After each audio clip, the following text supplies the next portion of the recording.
Nesses mundos felizes, as relações entre os povos, sempre amigáveis, nunca são perturbadas, quer pela ambição de escravizar seus vizinhos, quer pela guerra, que é a sua consequência. Não há nem senhores, nem escravos, nem privilegiados de nascimento. Apenas a superioridade moral e a inteligência estabelecem entre eles a diferença de sua evolução e conferem a supremacia. A autoridade é sempre respeitada, pois ela só é dada por mérito e exercida sempre com justiça. O homem não procura elevar-se acima do homem, mas acima de si mesmo, aperfeiçoando-se. Seu objetivo é chegar à categoria dos espíritos puros, e esse desejo não é um tormento, mas sim uma nobre ambição que o faz estudar com dedicação para chegar a igualá-los. Lá, todos os sentimentos ternos e elevados da natureza humana se encontram ampliados e purificados. Os ódios, as mesquinharias do ciúme, as baixas cobiças da inveja são desconhecidos. Um laço de amor e de fraternidade une todos os homens, e os mais fortes ajudam aos mais fracos. Os bens que possuem são correspondentes ao grau de inteligência de cada um, e a ninguém falta o necessário, pois ninguém está ali em expiação. Em uma palavra, nesses mundos felizes, o mal não existe. No vosso mundo, tendes necessidade do mal para apreciar o bem, da noite para admirar a luz, da doença para valorizar a saúde. Nos mundos superiores, esses contrastes não existem. A luz, a beleza e a calma da alma são eternas, proporcionando uma alegria livre da perturbação e da angústia da vida material e do contato com os maus, que lá não têm acesso. Eis o que o homem tem maior dificuldade para compreender. Com muita criatividade, pintou os tormentos do inferno, mas nunca pode representar as alegrias do céu. E isso por quê? Porque, sendo inferior, apenas experimentou penas e misérias e não conhece as claridades celestes. Ele apenas pode falar daquilo que conhece, mas à medida que se eleva e se purifica, seu horizonte se amplia e compreende o bem que está diante de si, como compreendeu o mal que ficou para trás. Entretanto, esses mundos afortunados não são mundos exclusivos para alguns, pois Deus é imparcial para com todos os seus filhos. Ele dá a todos os mesmos direitos e as mesmas facilidades para chegar até lá. Faz todos partirem do mesmo ponto e a nenhum os beneficia mais do que a outros. As primeiras posições são acessíveis a todos. Compete a cada um conquistá-las pelo trabalho, alcançá-las o mais rápido possível ou arrastar-se durante séculos e séculos nas camadas baixas da humanidade. Mundos de expiações e de provas. Santo Agostinho, Paris, 1862. Que vos direi dos mundos de expiação, que já não saibais, uma vez que é suficiente observar a terra que habitais? A superioridade da inteligência em um grande número de seus habitantes indica que ela não é um mundo primitivo, destinado à encarnação de espíritos mal saídos das mãos do Criador. As qualidades que já trazem consigo ao nascer são a prova de que já viveram e realizaram um certo progresso. Mas também os numerosos vícios aos quais são propensos são indício de uma grande imperfeição moral. É por isso que Deus os colocou num planeta atrasado, para expiarem aí seus erros, por meio de um trabalho difícil, enfrentando as misérias da vida, até que tenham mérito para irem a um mundo mais feliz. Entretanto, nem todos os espíritos encarnados na Terra se encontram aí em expiação. As raças, aqui chamais de selvagens, são espíritos apenas saídos da infância e que aí estão, por assim dizer, educando-se e se desenvolvendo em contato com espíritos mais avançados. Em seguida, vêm as raças semicivilizadas, formadas por esses mesmos espíritos em progresso. Essas são, de certo modo, as raças indígenas da Terra, que progrediram pouco a pouco no decorrer de longos períodos seculares, conseguindo algumas delas atingir o aperfeiçoamento intelectual dos povos mais esclarecidos. Os espíritos em expiação na Terra são, se assim podemos dizer, como estrangeiros. Eles já viveram em outros mundos, de onde foram excluídos em consequência de sua existência no mal e porque eram causa de problemas para os bons. foram expulsos, por um período, para o meio de espíritos mais atrasados do que eles, trazendo por missão fazer progredir a estes últimos, pois já têm consigo a inteligência mais desenvolvida e as sementes dos conhecimentos adquiridos nos mundos em que viveram. É esta a razão pela qual espíritos cumprindo punições se encarnam em meio às raças mais inteligentes, porque aí as misérias da vida têm para eles maior amargor, em vista de possuírem sensibilidade mais apurada do que as raças primitivas, em que o senso moral é menos desenvolvido. A Terra fornece, pois, um dos exemplos de mundos expiatórios, cuja variedade é infinita, mas que tem como características comum servir para resgatar as culpas dos espíritos rebeldes à lei de Deus. Exilados aqui, esses espíritos têm que lutar ao mesmo tempo contra a perversidade dos homens e contra os rigores da natureza.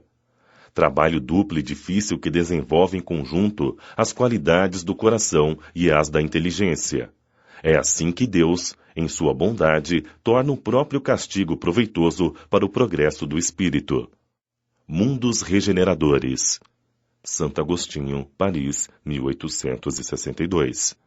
Entre as estrelas que cintilam nos céus azulados, quantos mundos há, como o vosso, destinados pelo Senhor para expiação e provas. Mas há também entre eles mundos mais infelizes e mais felizes, bem como há mundos de transição que podemos chamar de regeneradores.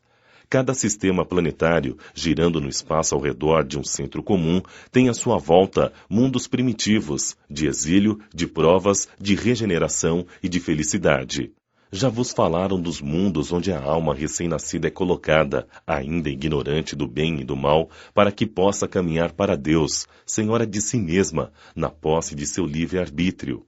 Como sabeis, as grandes capacidades que a alma possui lhes foram dadas para fazer o bem. Mas, infelizmente, há as que fracassam. E Deus, dando-lhes novas oportunidades, permite que nesses mundos de encarnação e encarnação se depurem, se regenerem e se tornem dignas da glória que lhes está reservada. Os mundos regeneradores são intermediários entre os mundos de expiação e os mundos felizes. A alma que se arrepende encontra nelas a calma e o descanso, acabando por se depurar. Nesses mundos, o homem ainda está submetido às leis que regem a matéria, sente as mesmas sensações e os mesmos desejos como vós, mas está livre das paixões desordenadas das quais sois escravos. Neles não há mais o orgulho que silencia o coração, a inveja que tortura e o ódio que sufoca. A palavra amor está inscrita em todas as frontes. Um perfeito equilíbrio regula as relações sociais, todas reconhecem Deus e tentam ir até Ele, cumprindo-lhe as leis. Nesses mundos, a felicidade perfeita ainda não existe, mas o começo da felicidade. O homem ainda é carne, e por essa razão está sujeito aos sofrimentos da vida, dos quais apenas os seres completamente desmaterializados estão livres. Ainda há provas a suportar, mas já não são as angústias dolorosas da expiação. Comparados à terra, esses mundos são muito felizes e muitos de vós ficariam satisfeitos de habitá-los, pois são a calma após a tempestade, a convalescença após uma doença cruel. O homem, menos preocupado com as coisas materiais, tem melhor noção do futuro, compreende que há outras alegrias que o Senhor promete aos que se tornam dignos, quando a morte levar seus corpos para lhes dar a verdadeira vida. Então, livre, a alma planará sobre todos os horizontes, não mais os sentidos materiais e grosseiros, mas os sentidos de um perispírito puro e celeste, envolvido como um perfume em vibrações de amor e de caridade vindas de Deus. Mas, nesses mundos, o homem ainda pode fracassar porque lá, o espírito do mal não perdeu ainda completamente seu domínio. Não avançar é recuar, e se o homem não está firme no caminho do bem, pode cair novamente nos mundos de expiação, onde o aguardam novas e mais terríveis provas. Contemplai, pois, à noite, na hora do repouso e da prece, os céus azulados, e nesses mundos incontáveis que brilham sobre vossas cabeças, procurai os que levam a Deus e pedi-lhe que o mundo regenerador vos seja destinado após a expiação na terra. Progressão dos mundos. Santo Agostinho, Paris, 1862.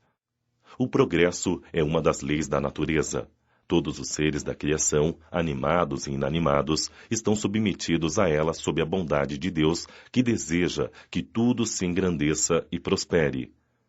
A própria destruição, que parece aos homens o limite final das coisas, é apenas um meio de chegar, por meio da transformação, a um estado mais perfeito, porque tudo morre para renascer e nada volta para o nada. Ao mesmo tempo que os seres vivos progridem moralmente, os mundos que eles habitam progridem materialmente. Quem pudesse seguir um mundo em suas diversas fases, desde um instante em que se agregaram os primeiros átomos que serviram para constituí-lo, veria que ele percorre uma escala contínua e progressiva, mas em graus pequeníssimos para cada geração, e oferece a seus habitantes uma morada mais agradável à medida que eles também avançam no caminho do progresso. Assim, caminham paralelamente o progresso do homem e dos animais, seus auxiliares, e dos vegetais e da habitação, pois nada fica estacionário na natureza. Como é grandiosa esta ideia e digna do Criador!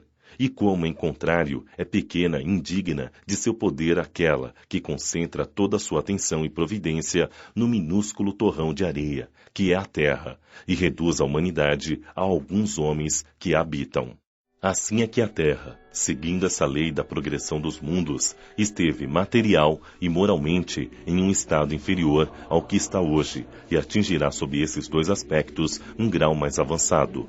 Ela atingiu um de seus períodos de transformação em que de mundo expiatório se tornará em mundo regenerador, onde os homens serão felizes, pois a lei de Deus reinará.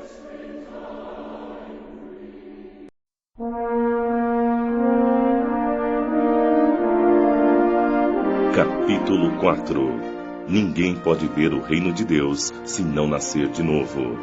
Ressurreição e reencarnação. Os laços de família são fortalecidos pela reencarnação e rompidos pela unicidade da existência.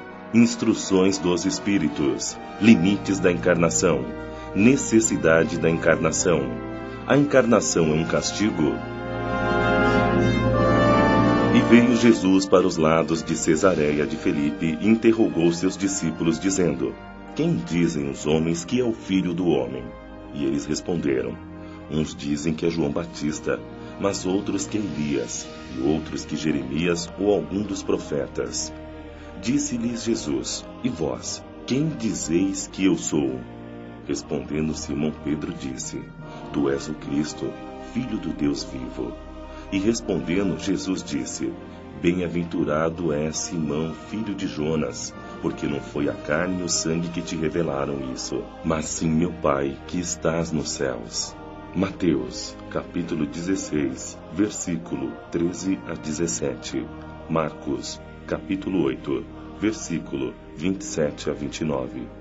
E chegou a Herodes, o tetrarca, a notícia de tudo o que Jesus fazia e ficou inquieto, porque diziam uns: É João que ressurgiu dos mortos, e outros: É Elias que apareceu, e outros: É um dos antigos profetas que ressuscitou. Então disse Herodes: Eu mandei degolar a João. Quem é, pois, este de quem ouço semelhantes coisas? E buscava ocasião de o ver. Marcos, capítulo 6, versículos 14 e 15. Lucas, capítulo 9, versículo 7 a 9. Após a transfiguração.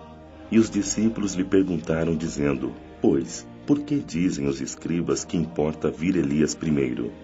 Mas Jesus respondendo disse: Elias certamente há de vir e restabelecerá todas as coisas.